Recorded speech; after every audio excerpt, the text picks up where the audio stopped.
Hey you guys, and welcome back. Today we are doing something a little bit different. A lot of you actually ask me to do videos on books, and I feel like I just don't do that enough on my channel. Like, I have a couple book list videos out from previous years, but I really don't do that much like book related videos. And it's weird because I love to read. Like, reading is one of my favorite things. Don't remember a time when I didn't like to read. Like, I feel like the way my parents brought me up, me and my sisters, like, we always read. We always like rushed to the library to take out books, and we would come home with like a stack of like 20 books. I've just grown up loving books and reading all the time. So yeah, I didn't know so many of you would be interested in this, but I figured I would film a video on books that I'm currently reading or planning to read, especially now that we're doing all this staying at home. I don't have an overly excessive book list, but I do have a bunch of books. I've kind of padded out the pile a little bit as well. I feel like I needed to add some more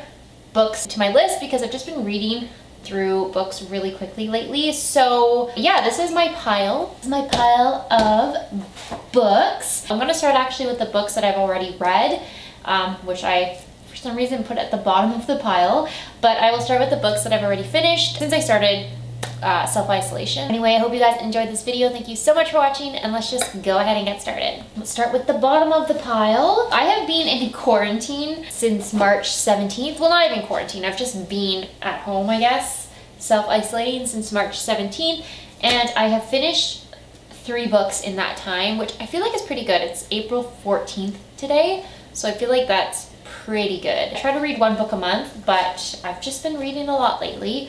So the first one that I was reading was Eleanor Oliphant is Completely Fine by Gail Honeyman, and I've already talked about this a lot on my channel. I mentioned it in my favorites video for March. I really enjoyed this book. It was actually a book that I had trouble putting down. I think I read through it so quickly because I just needed to know what was going to happen. Really, really good book. It is pretty dark, and there's a lot of like heavy subject matter in this book. I feel like it could be a little bit triggering for some people, but I also think it's a very powerful book, and it's a really good read. It's definitely worth the read. A simple but powerful book. Like, the way it's written is very simple, but then the topics and the plot is pretty serious. So anyways, I finished this one and I loved it. Then this one, which I was reading and I finally finished. I felt like I was reading this book for years. It's The Lovely Bones by Alice Sebold. It took me a really long time to finish this book. I felt like I had to stop. Oh, that's what happened. I was reading it, then I stopped to read Eleanor Oliphant, and then I had to come back to this one to finish it. It was very difficult for me to get through this book, not because it's a difficult book. It's not a challenging book to read. It's just, I don't want to say I found it boring, but I kind of did, I think. I think I kind of just didn't like the concept of it. It's a very haunting book, and it's a pretty dark story. I've been thinking about this book a lot, and I feel like I just got a little bit bored of it. But I finished it. At least it gave me something to do. It gave me something to read, so I don't like regret reading it. It wasn't my favorite book. All right, next book is the one I just finished it. I actually finished it last night. I think I was reading it for like 2 hours straight. Like, I just didn't put it down because I really wanted to finish it. And this is The Pact by Jodi Picoult. What I think I think I was looking her up, and I feel like she wrote My Sister's Keeper. I haven't read that, but I've seen the movie, and now it makes sense. Like, wow, this is such a sad book, and now I get it. Like, if she's also writing My Sister's Keeper, it totally makes sense that she would write this incredibly sad book. But this was actually so hard for me to put down. That's why I didn't. Like, last night I was in the trial. It ends with this trial, and I was just glued to this book. I could not stop reading it. I even put my phone away because the trial was so intense, and I just could not put this book down, and I had to finish it. I had to finish that trial. It was so intense. Again, it's like really dark. I don't know why these 3 books all have such heavy, dark subject matter, but it's just like, it's addictive. Like, you cannot put this book down. I really wish they would make a movie out of this. I can just like imagine it. Like, I even know what actors I would choose to play the parts, and it would just be so crazy good as a movie. I really hope that they do one. I feel like there's an old movie that was like from 2000 or something, but I hope they make like a new movie. It is riveting. Like, I've never used that word before, but this novel is riveting. It kept me on the edge of my seat the whole time. Like, you never know the truth until the very end. Like, you don't know what really happened in this book until the very end, which is just like so crazy good. I love this book, totally would recommend it. I'm very glad I read it. I mean, it's not like a book I would read again, because now that I know it, it's kind of like Agatha Christie.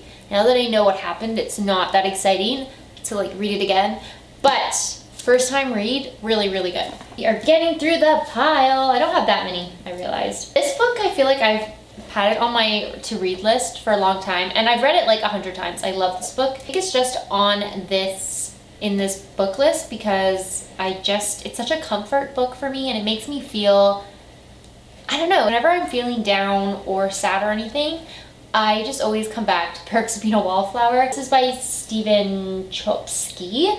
I don't like the cover of mine because it's the movie, and the movie was good, but it just wasn't as good as the book, so I don't like that we have the movie. Although I love all of the 3 people in here. I love Logan Lerman so much, but I think if you like coming of age novels, I think you would really like this one. Like, every time I even hold this book, I just feel that sense, like, it just takes me back to when I first read it, and it's just my comfort book. Like, it's one of my all-time favorite books, and I always come back to it because I just love it so much. All right, so this next book is actually not mine, it's my friend's, and I need to give it back to her. I think I've had this book for like 2 years and I haven't given it back to her, but it's Villette by Charlotte Bronte. I don't like Charlotte as much as Emily because, well, not like that I don't like them as a person, but Emily's Wuthering Heights is one of my favorite books of all time.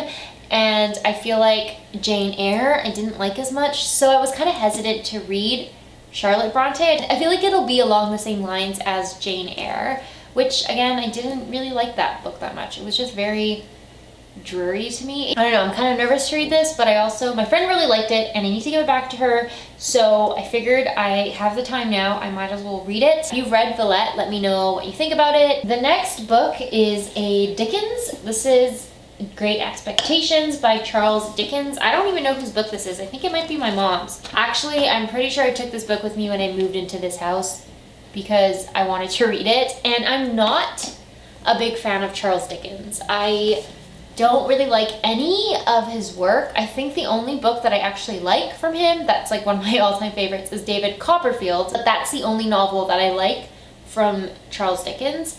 Tale of Two Cities is pretty good as well. Yeah, Tale of Two Cities is pretty good too. I really want to read Great Expectations because I heard that it's actually a really good one, and I think I would like it. I've seen the movie, so I kind of know the story. Although, like, do any of you guys confuse Charles Dickens' characters all the time? I feel like he always has the same characters, just different names and slightly different backstories. I just get them all confused in my head. I know I've seen this movie, so I feel like I kind of know the story already. For me, like, there are some books in here that, well, no, there's only one book in here that's a reread for me, and that's Perks of Being a Wallflower, and all of the other books that I'm talking about today are new books, which I think is good because I don't want to be like bored of a book, and there's some books that I will read all the time and not be bored, and I just love to reread them. But I did recently reread a lot of my favorite books, so it was too soon to go back to them, I guess, because I've read them within the last year. So that's why it's kind of nice to have like new books to read. All right, we are almost done. I feel like I'm like hunching in this video a lot.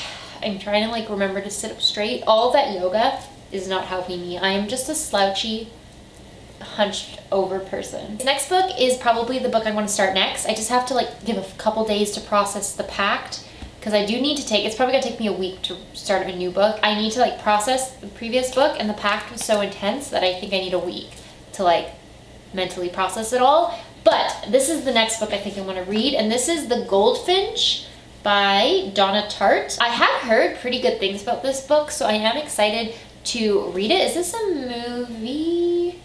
I feel like this is going to be a movie, or it is a movie. I don't really know, actually. Really looking forward to reading it.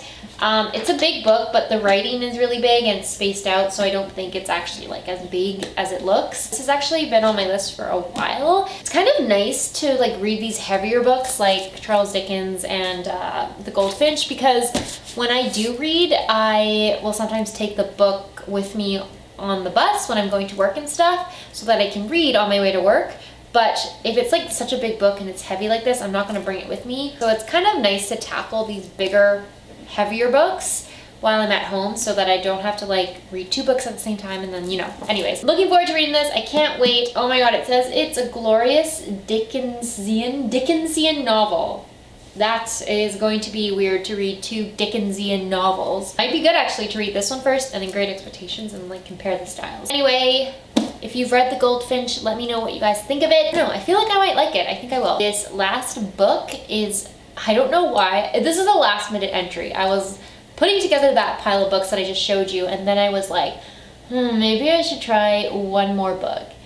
The last book I want to talk about is actually War and Peace by Leo Tolstoy. So this is another book that obviously it's going to be a stay-at-home book to read because I'm not going to be carrying this one around. It's like so heavy and big. So this book has been in my shelf since 2014. My sister gave it to me at Christmas. She wrote it in here, 2014. So it has been sitting on my bookshelf for 6 years and I have never tried to read it. I don't even know why. Like, why have I never tried to read it? One of my favorite books is Anna Karenina by Leo Tolstoy. So I don't know why it's taking me so long to even think about reading this book.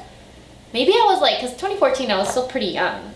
So maybe I was like waiting to get a little bit older and more mature to start it. But like, how much more mature can I get? Like, this is the time to read it. I'm already like 26, so I need to read this. I put this on my list. I don't know what I was thinking or if I'm gonna be able to do it. I think if I start it, I might have to like keep it on my night table, but also be reading another book at the same time because it's pretty big and I feel like this is a book that will take me multiple months to get through, but I really hope it's the same quality as Anna Karenina because that book is so good. I don't have it with me. I get really sad when I don't have my favorite books with me, even though I'm not going to read them because I've read them so many times. I just feel more comfortable with my favorite books on my shelf. I don't know, it's just a weird thing. But my friend is borrowing Anna Karenina right now and it doesn't look like I want to be getting that back anytime soon. So it's, yeah, but like I needed some more Leo Tolstoy in my life, I guess. So this is what we're gonna try and crack down. I don't know if I can do it, but I'm going to try. We'll see how it goes. I will update you guys in about 6 months. Anyway, that sums up this video. I hope you guys enjoyed it. Please let me know if you want more book-related videos and if you have specific book-related videos that you'd like to see. Like I said, I love to read. I would love to share some of my love of books with you guys. So if there's any videos you'd like to see, or if you have any book suggestions for me, let me know. I would be happy to spend money right now on books. Like I know I'm trying not to spend money on anything besides food, but I would not mind ordering a couple new books. I feel like it's fine. Like books are going to be on my bookshelf forever. Like they're the type of thing that I feel like I will have until the day I die. Other than that, I hope you guys enjoyed this video. Thank you so much for watching. Don't forget to follow me on Twitter and Instagram. Please subscribe if you would like to see more videos, and I will see you in my next one.